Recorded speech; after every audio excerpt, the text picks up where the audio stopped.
Bună seara și bine ați venit la Casa Gazelor Naturale, la un nou eveniment al Asociației Culturale Mediașul nostru.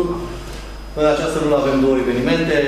Debutăm cu un proiect din care am făcut și o parte, cu niște medieșeni care nu au uitat unde s-au născut, chiar dacă au plecat în Germania, rădăcinile lor tot aici sunt la Mediaș.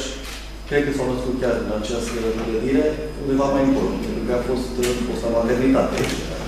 Și Ernad, care în acest proiect Libertatea Pantof de Copil este pe post de actor, chiar m-a întrebat unde s-a născut. Un film documentar care a fost făcut aproape 50% la Mediaș, pentru că subiectul de aici pleacă. Uwe Pelber este capul răutăților, la școala 4 a învățat și în sală se află cineva care m-a întrebat dacă a învățat acolo, da, la școala 4, după care s-a dus în Germania și și-a adus aminte după 25 de ani să vină la Mediaș, să vadă cartierul Gura Câmpului și locurile pe unde a copilărit. El, din păcate, n-a putut să vină la Mediaș, dar îl avem pe Joachim Stahl, cel care este regizorul, producătorul acestui film, și bunul meu prieten, Ernad Hügel, unul dintre medieșenii care a trecut acum pe scenă și pe marele ecran. El care a făcut figurații și este la un moment dat și subiectul de film, pentru că a avut o plecare în Germania mai specială decât alții. Una este să te duci în gară doar cu membrii familiei sau cu, eu știu, 10 persoane și să pleci în Germania când ți-ai dorit, și alta este să te duci la gară și să te aștepte 200 de persoane și să pleci în Germania după o carieră de aproape rock and roll star, din anii 80. Dar o să îi las pe ei să vă spunem câteva cuvinte acum la început și discuțiile despre film după vizionare. Erhard? Pot să spun bună seara? E deja seara, da. Deci n-am uitat limba română, am plecat de foarte mulți ani în Mediaș și mă bucur tare să fiu iarăși înapoi în orașul meu natal. Nu vorbesc mult acum, după aceea avem timp, ne luăm timp de fiecare din voi, dacă aveți o întrebare, o propunere sau ceva. Vizionați filmul, este foarte interesant. Pe unii el la festivalul asta, la Sibiu, eu atins foarte mult. Mircetul spune, vorbește românește, mai dat din mâini. Dacă nu mai am vorbe, dau din mâini. Așa că nu mai vorbesc mult și nu mai dau din mâini. Vizionare plăcută și după aia vorbim, ok? Mulțumesc pentru asta. Sorry, I cannot speak Romanian, I speak in English. My name is Joachim Stahl, I have made the film. I have enjoyed the time here while I was filming here very much, and now I'm happy that the film is complete, and I hope you enjoy it. Deci, dacă vreți, este Joachim Stahl, este regizorul și el a făcut filmul la teatru la Concepționat. Și se bucură tare mult că s-a întors aici unde a filmat cele mai mari scene și este foarte, da, mișcat, e foarte mișcat că sunteți aici și vizionați filmul acesta. Mulțumesc! Luați loc? Ați plătit bilet, nu? Am plătit, da. Așa, ok.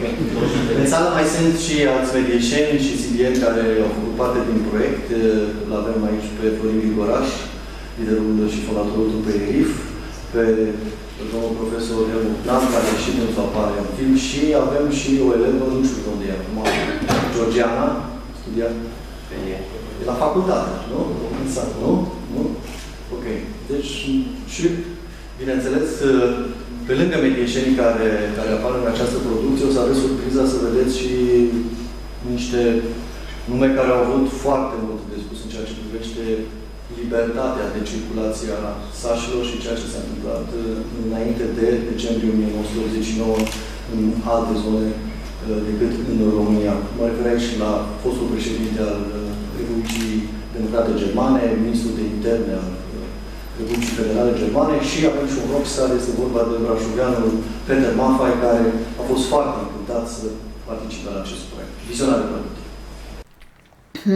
Freiheit bedeutet für mich, der Mensch sein zu dürfen, der man ist.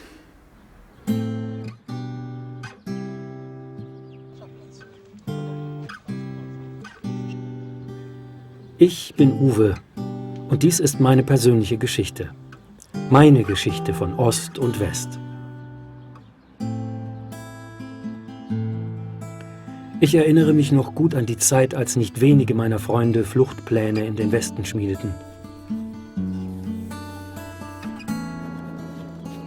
Einige haben es tatsächlich gewagt.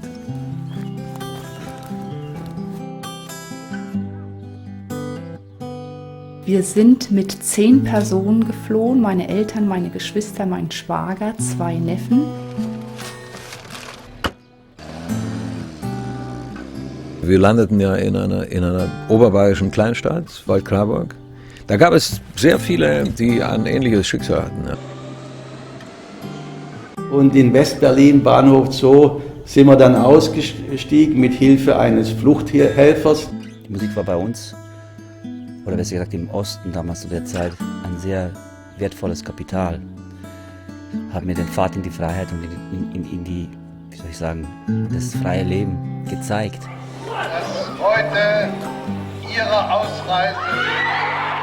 Das Ankommen im Westen war wow.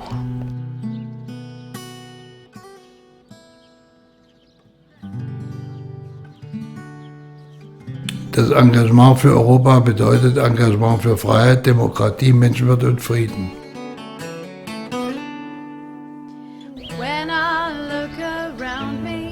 Ich schaue wirklich eine sehr gute Zukunft für Rumänien. Es ist viel Potenzial hier in diesem Land.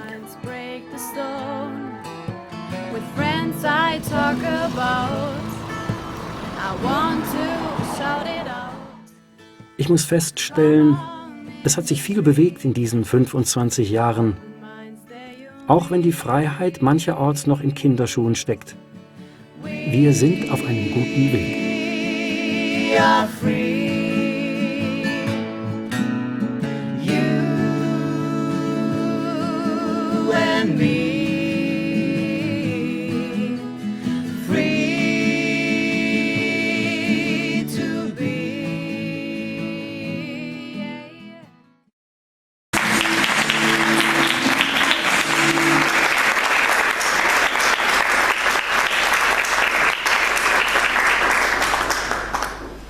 Da.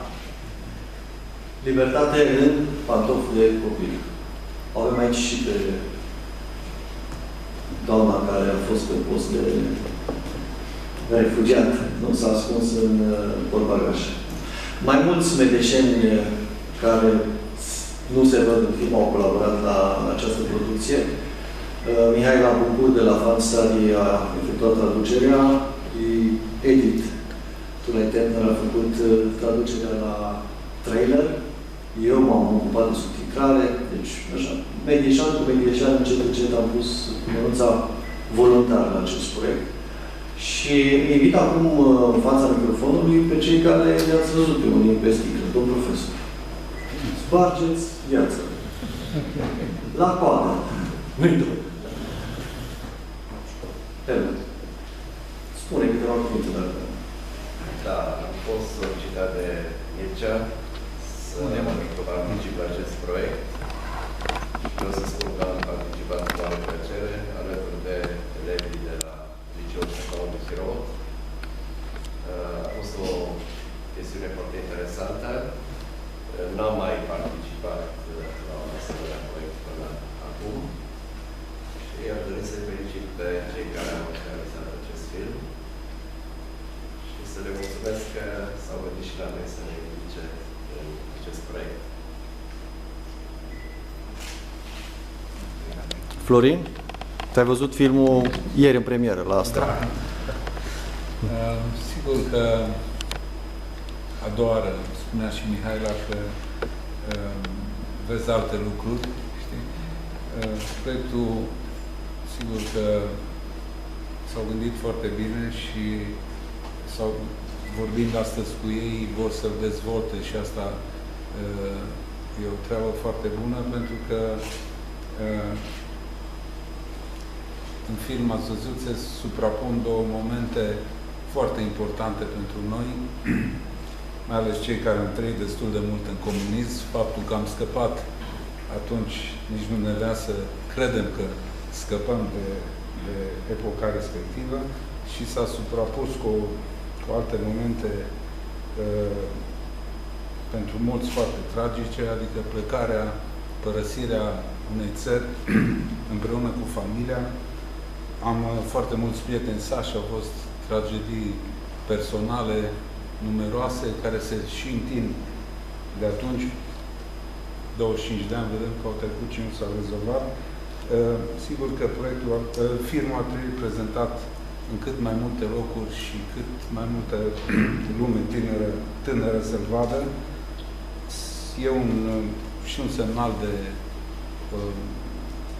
o atenție, aduce în față problemele astea de care spuneam, și sigur că îi felicit și eu pentru ce au făcut.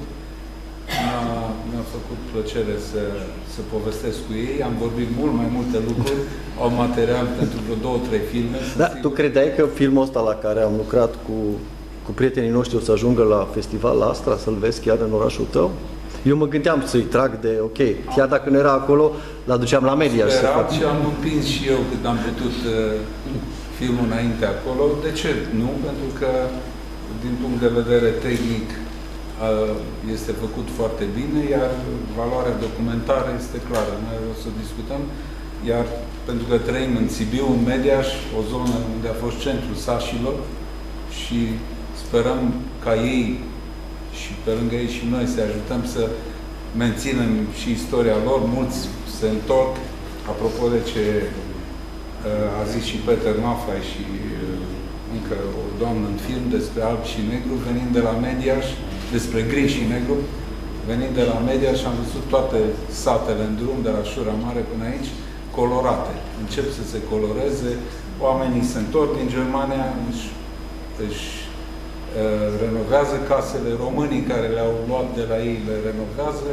Suntem pe drumul cel bun, dar se pare că 25 de ani încă nu au fost suficient să schimbăm mentalitățile și să ștergem toate urmele din noi, lăsate de 60 de ani de comunism. Dar ce au făcut ei, mai ales că ei sunt mult mai tineri ca noi și nu au prins chiar tot ce am prins noi, este un lucru foarte bun. Să-l ducă în cât mai multe locuri, vorbeam și ieri la Sibiu și au întrebat și cei din sală ce au de gând, vor să-l ducă în școli în Germania, vor să-l ducă în școli și aici, să-l arate tinerilor, pentru că noi știm ce a fost, ar fi bine să vadă și ei și bucata asta și cu altele puse, înțeleg mai bine ce a fost și ce urmează cu noi, pentru că libertatea, vedem și ziua de astăzi că mai trebuie să luptăm pentru ea toți, chiar toată lumea. Altcineva din sală? Nu știu. Ceva păreri? Domnule Popescu. Ați trăit ambele vremuri. Din ambele părți. Cum vi s-a părut? Cel mai important pentru mine este că nu s-a uitat legăturile care au fost în transilvania între sași, despre care, știți, mentalitatea română, o părere foarte bună, de oameni corect, cinstiți, muncitori, și plecarea lor a însemnat foarte mult rău pentru economie. Filmul acesta cumva marchează o nouă linie de stat, într-o altă perspectivă, în alte condiții social-politice, și eu mă bucur că a ajuns să fie văzut și la media de Medeșeni, mai ales că apar atâția medeșeni în cei care au construit și au șucat în acest lucru. Ați mai fi pus și dumneavoastră ceva în plus dacă era solicitat? În fine, este un scurtmetraj, se pot spune foarte mult. Mai ales punctul 89, anul 89, foarte complex. Mai ales legăturile dintre oameni, teribile și în sensul bun și în sensul rău.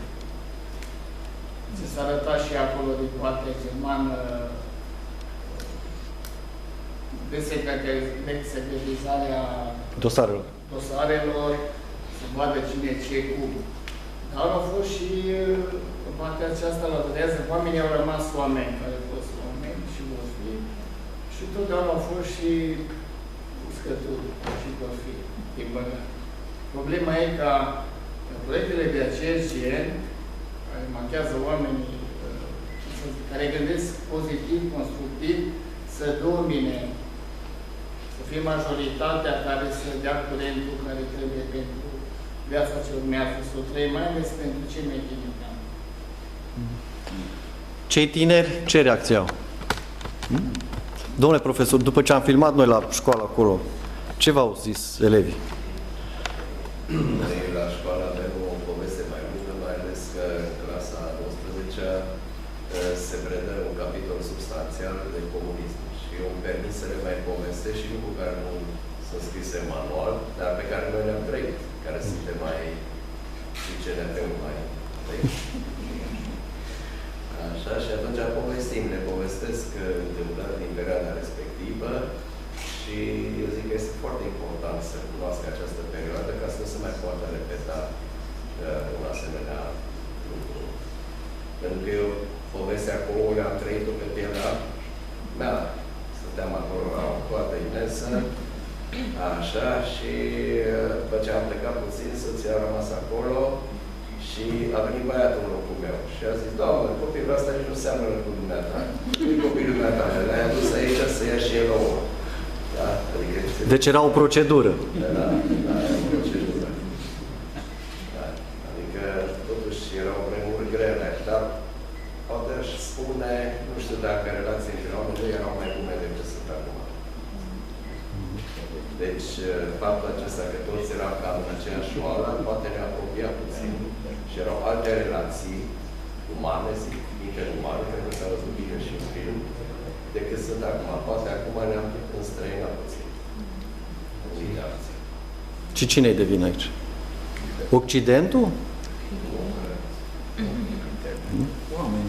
Oamenii?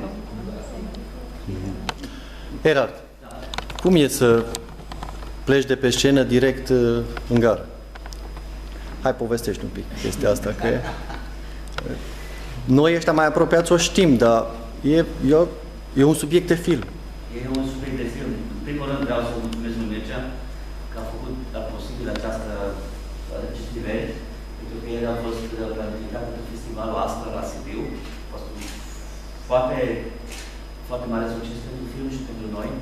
Și putem fi aici în Mediaș, avem lui de doctorat și celorlalți care sunt aici și au ajutat.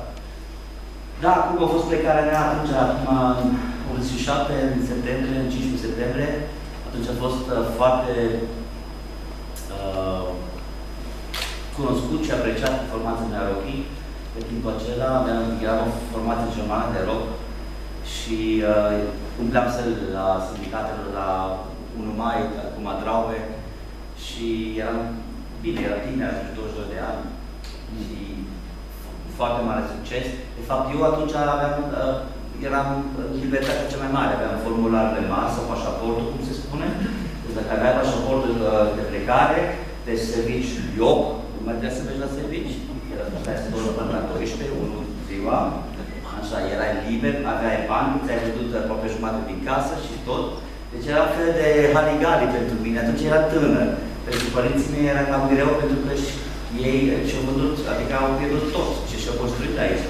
Eu puțin cu capul nord, aveam foarte mulți prieteni și fani și în seara când era să plec, deci până atunci nu mi-am dat seama deloc ce se întâmplă cu mine. Deci eram pur și simplu în party moment, eram și în seara când am arătat atachiere la nici nu mai știu cine era, cineva de la partid, și am dat cheile și am încheiat cu ea casa, era întuneric peste tot, pentru că și atunci se lua curentul în Mediaș, deci era întuneric. Și mergeam cu valizele noastre, cu, cred că vreo 15 sau 20 de prieteni mai strângi, și ajunsem în gara aici la Mediaș, și acolo, pe cuvântul meu, nu am crezut că mă pleznesc. Erau vreo 200-250 de oameni, era gara plină, din fani, prieteni mai și cunoscuți. Cine știa că eu plec a venit din nou pe pus lacrimile și acum mi-a plecat de găină. Și trebuia să-mi iau rămas bun. Trenul de la 12, fix era trenul care venea din...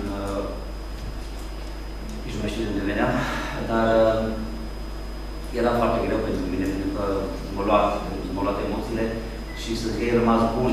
Și atunci am realizat eu ce se întâmplă. Eu părăsesc aici niște prieteni, un trecut pe care nu-l mai primesc niciodată.